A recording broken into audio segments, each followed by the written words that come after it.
Awalnya keluarga Kang Jana benar-benar tidak pernah berpikir ke arah yang aneh-aneh. Semua terasa biasa saja, seperti penyakit pada umumnya. Kang Jana dikenal sebagai orang yang kuat dan jarang sekali mengeluh soal kesehatan. Setiap sore ia selalu mendorong gerobak es campurnya menyusuri jalan kompleks. Suara lonceng kecil di gerobaknya sudah seperti penanda waktu bagi anak-anak yang menunggu di depan rumah. Wajahnya selalu ramah, meski keringat bercucuran di bawah terik matahari. Ia tetap tersenyum melayani pembeli satu persatu. Tidak pernah terdengar ia punya musuh, dan tidak pernah pula dia terlihat iri pada pedagang yang lain. Justru sebaliknya, dagangannya cukup laris dibandingkan yang lain. Bahkan, seringkali esnya habis sebelum maghrib. Namun semua itu mulai berubah perlahan. Sampai akhirnya keluarga menyadari ada sesuatu yang tidak wajar. Badannya menyusut drastis hanya dalam hitungan minggu, pipinya yang dulu berisi menjadi cekung, dan matanya terlihat sayu seperti kurang tidur berhari-hari. Keluarga mengira itu hanya gula darah. Dokter pun mengatakan kemungkinan diabetes karena ia sering merasa haus, lemas, dan mual. Saat itu Kang Jana hanya mengangguk dan masih sempat bercanda.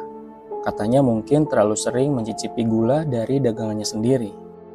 Tapi ada satu hal yang mulai membuatnya merasa tidak nyaman. Setiap kali pulang berjualan, terutama setelah maghrib, ia tidak langsung masuk ke dalam rumah. Ia justru diam di atas teras, menatap gerobaknya lama sekali, seolah ada sesuatu yang sedang ia perhatikan. Ketika istrinya bertanya kenapa, ia hanya menjawab pelan dengan wajah yang serius. "Kamu pernah merasa seperti ada yang ikut pulang?" Tidak kelihatan. Dan sejak malam itu, suasana rumah mulai terasa berbeda. Entah kenapa, suara lonceng kecil di gerobaknya yang biasanya terdengar biasa saja, kini seperti menyisakan gema yang membuat istrinya dan keluarga Kang Jana merasa tidak tenang. Beberapa hari setelah percakapan itu, kondisi Kang Jana tidak juga membaik. Obat dari dokter rutin diminum, pola makan mulai dijaga, bahkan istrinya sampai mengurangi penggunaan gula di rumah. Namun tubuhnya justru semakin lemah, dan anehnya, rasa lemas itu tidak selalu datang siang hari setelah berjualan, melainkan sering muncul tiba-tiba menjelang maghrib. Waktu itu langit biasanya mulai gelap, suara azan terdengar dari masjid, dan Kang Jana terlihat seperti kehilangan tenaga secara mendadak. Tangannya gemetar saat menyimpan botol sirup ke dalam gerobak. Napasnya terdengar berat padahal ia hanya berdiri diam. Pernah suatu sore, ia hampir terjatuh saat sedang melayani pembeli. Ketika ditanya apakah pusing, ia hanya menggeleng pelan sambil memegang perutnya. Katanya bukan pusing, tapi seperti ada sesuatu yang mengikat dari dalam. Rasa itu menurutnya bukan sakit biasa, melainkan seperti ditarik perlahan ke bawah. Keluarga mulai merasa heran karena hasil cek laboratorium tidak menunjukkan sesuatu yang terlalu serius. Gula darahnya memang sedikit tinggi, tapi tidak sampai separah kondisi tubuhnya yang semakin kurus dan pucat. Malam harinya, ia sering terbangun secara tiba-tiba, duduk di tepi tempat tidur dengan keringat dingin. Ketika istrinya bertanya, ia hanya mengatakan merasa seperti ada yang berdiri di dekat pintu kamar. Tapi saat lampu dinyalakan, tidak ada siapa-siapa. Sejak saat itu, Kang Jana mulai enggan menyimpan gerobaknya terlalu dekat dengan rumahnya. Ia pernah meminta agar gerobaknya itu didorong sedikit menjauh dari teras, tanpa menjelaskan alasan yang jelas, dan setiap kali lonceng di gerobak itu berbunyi, tertiup angin malam, wajahnya langsung berubah tegang, seolah suara kecil itu bukan lagi sekedar bunyi biasa. Sejak kesehatannya terus menurun, perhatian keluarga tidak lagi hanya tertuju pada kondisi tubuh Kang Jana, tetapi juga pada gerobak es campurnya. Awalnya semua tampak normal, gerobak itu sama seperti biasanya. Catnya mulai pudar, roda sedikit berdecit, dan kotak es itu di bagian atas masih tertutup rapat. Namun kejanggalan kecil mulai bermunculan. satu persatu, seperti potongan teka-teki yang belum bisa dipahami. Suatu pagi, saat istrinya hendak membersihkan sisa dagangannya semalam, ia mendapati es di dalam kotak sudah mencair seluruhnya. Padahal, baru saja dibeli sore sebelum dan biasanya bisa bertahan hingga 2 hari. Bukan hanya itu, santan yang disimpan dalam wadah tertutup juga berubah bau, seperti basi meski belum lewat sehari. Kang Jana hanya terdiam ketika hal itu diceritakan kepadanya. Wajahnya terlihat tegang, tapi ia tidak bisa berbicara. Beberapa hari kemudian, ada kejadian yang membuat suasana semakin tidak tenang. Seorang tetangga mengaku melihat seseorang berdiri cukup lama di dekat gerobak itu pada malam hari. Sosoknya tidak jelas karena hanya diterangi lampu jalan yang redup. Tetapi orang itu seperti memperhatikan gerobak dengan sangat lama sebelum akhirnya pergi. Ketika kabar itu sampai ke telinga keluarga, Kang Jana terlihat gelisah. Ia tidak langsung menjawab, hanya menarik nafas panjang, lalu berkata pelan bahwa akhir-akhir ini ia juga merasa seperti ada yang menyentuh gerobaknya saat ia sedang berjualan. Bukan sentuhan yang terlihat, melainkan getaran kecil yang tidak wajar, seolah ada yang menggoyang dari sisi lain. Suatu sore, kejadian yang lebih aneh terjadi saat Kang Jana sedang menyendok es untuk seorang pembeli. Sendok logam yang ia pegang tiba-tiba terlepas dari tangannya dan jatuh ke lantai gerobak dengan suara yang keras.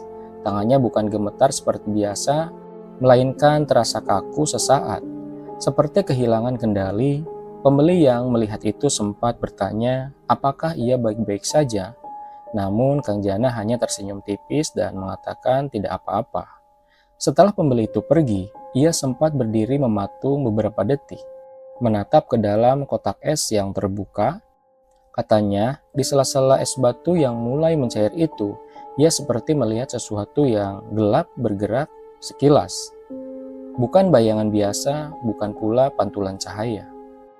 Sejak saat itu, setiap kali matahari mulai tenggelam dan bayangan pohon memanjang di jalan kompleks, Kang Jana selalu terlihat terburu-buru membereskan dagangannya. Ia tidak lagi santai seperti dulu. Bahkan pernah suatu malam, sebelum gerobak dimasukkan ke halaman, ia berdiri cukup lama di depan roda belakang seperti sedang memastikan sesuatu tidak ikut masuk ke dalam rumah.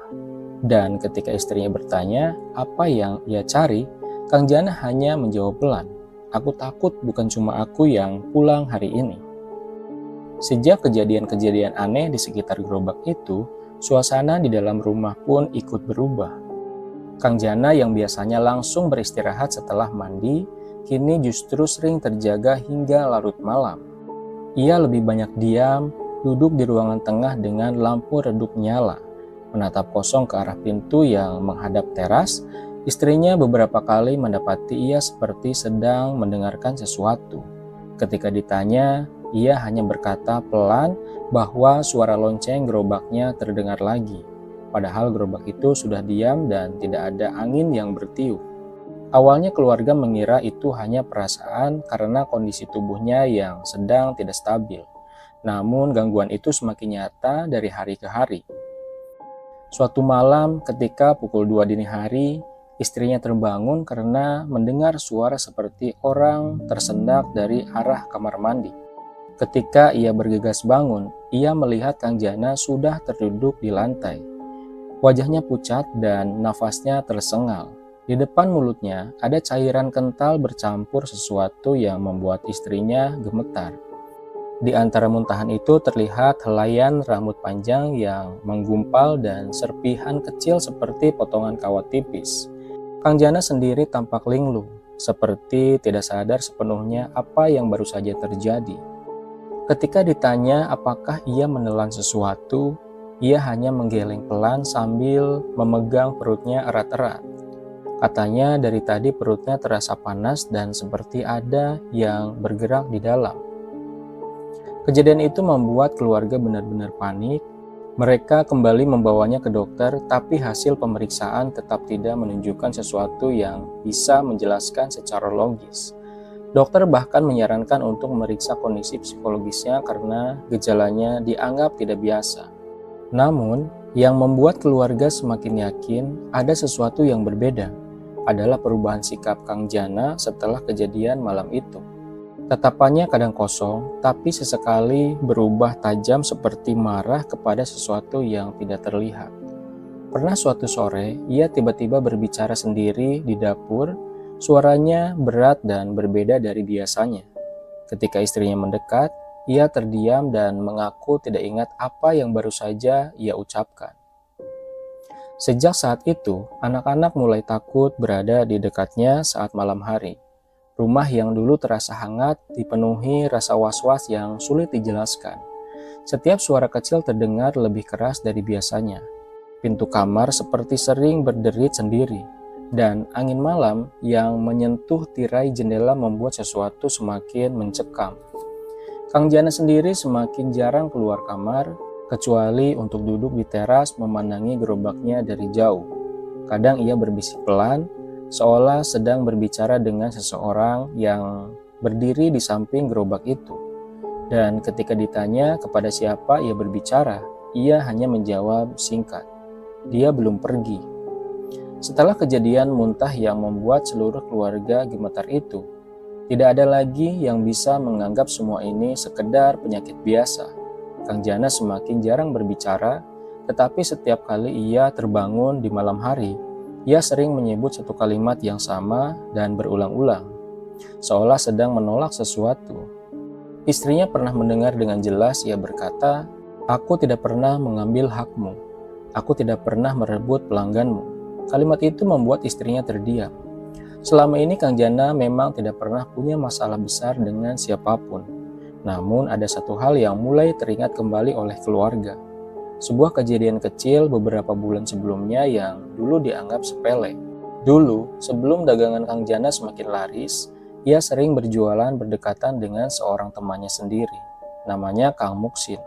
Mereka sama-sama pedagang es campur, bahkan pernah berbagi tempat mangkal di awal-awal usaha. Tapi lama-kelamaan pembeli lebih banyak mendatangi gerobak Kang Jana. Rasanya lebih pas, isinya lebih banyak, dan pembeli merasa nyaman dengan pelayanannya. Kang Muksin sering tetap berjualan, tapi dagangannya sering tidak habis. Pernah suatu sore terdengar perdebatan kecil di antara mereka tentang lokasi berjualan. Tidak sampai berkelahi, tapi sejak saat itu mereka jarang terlihat berbicara lagi. Nama Kang Muksin mulai terucap pertama kali bukan oleh keluarga, melainkan oleh Kang Jana sendiri. Suatu malam ketika tubuhnya kembali menggigil dan nafasnya berat, ia tiba-tiba menatap kosong ke arah sudut kamar dan berbisik, "Kang, kenapa harus sampai begini?" Istrinya yang mendengar langsung merinding. Ketika ditanya siapa yang ia maksud, Kang Jana hanya terdiam lama, lalu memalingkan wajahnya ke dinding. Sejak saat itu, setiap kali ia mengigau, nama itu terdengar semakin jelas. Bukan dengan nada marah, melainkan seperti seseorang yang kecewa dan tidak mengerti mengapa ia diperlakukan seperti itu. Kecurigaan keluarga semakin kuat ketika seorang tetangga bercerita bahwa beberapa malam sebelum kondisi Kang Jana memburuk, ia pernah melihat Kang Muksin berdiri cukup lama di ujung jalan, memandangi rumah mereka. Waktu itu dianggap kebetulan saja, tapi kini setiap potongan kejadian terasa seperti terhubung. Terlebih lagi, salah satu saudara yang datang menjenguk sempat berbisik bahwa gejala yang dialami Kang Jana, tubuh yang kurus drastis, muntahan, benda asing, perubahan suara dan tatapan, sering dikaitkan dengan sesuatu yang tidak kasat mata, sesuatu yang dikirim dengan niat buruk. Namun keluarga masih menahan diri. Mereka tidak ingin menuduh tanpa bukti. Meski begitu, rasa takut sudah terlanjur tumbuh di dalam rumah itu. Setiap kali nama Kang Muksin disebut, entah kenapa udara ruangan terasa lebih berat. Dan di satu malam yang sunyi, ketika Kang Jana kembali menjerit dalam tidurnya, ia mengucapkan satu kalimat yang membuat istrinya tidak sanggup berkata-kata. Dia berdiri di belakang gerobakku dan dia tersenyum. Setelah malam ketika Kang Jana kembali menjerit dan menyebut sosok yang berdiri di belakang gerobaknya itu, keluarga akhirnya sepakat bahwa mereka tidak bisa hanya mengandalkan pengobatan medis. Bukan karena tidak percaya dengan dokter, tetapi karena semua hasil pemeriksaan selalu kembali dengan jawaban yang sama. Tidak ada yang cukup parah untuk menjelaskan kondisi Kang Jana yang semakin memburuk.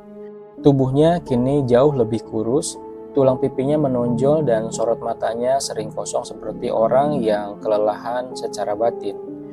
Bahkan untuk bangun dari tempat tidur pun ia membutuhkan bantuan.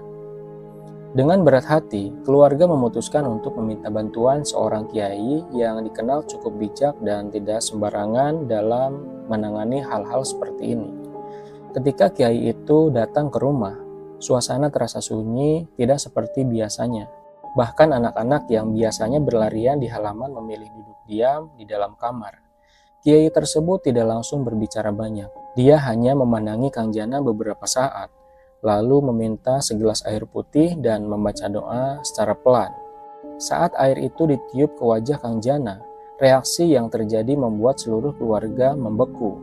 Tubuh Kang Jana yang semula lemas tiba-tiba menegang, nafasnya berat, dan matanya terbuka lebar tanpa berkedip. Tangannya mencengkram spray dengan kuat, seolah sedang menahan sesuatu yang tidak terlihat. Suara yang keluar dari mulut bukan lagi suara lemah seperti biasanya. Nadanya terdengar berat dan parau, bahkan sempat mengucapkan kalimat yang tidak jelas arahnya. Ketika kiai itu bertanya siapa yang mengganggu, Kang Jana terdiam beberapa detik sebelum akhirnya berucap lirih. "Aku hanya disuruh dan aku hanya disuruh menempel." Kalimat itu hanya membuat ruangan terasa semakin dingin. Kiai tersebut terus membaca doa dengan suara lebih keras. Sementara tubuh Kang Jana mulai gemetar hebat. Tidak lama kemudian, ia kembali muntah. Kali ini bukan hanya cairan, tapi juga serpihan kecil seperti pasir hitam yang bercampur dengan lendir.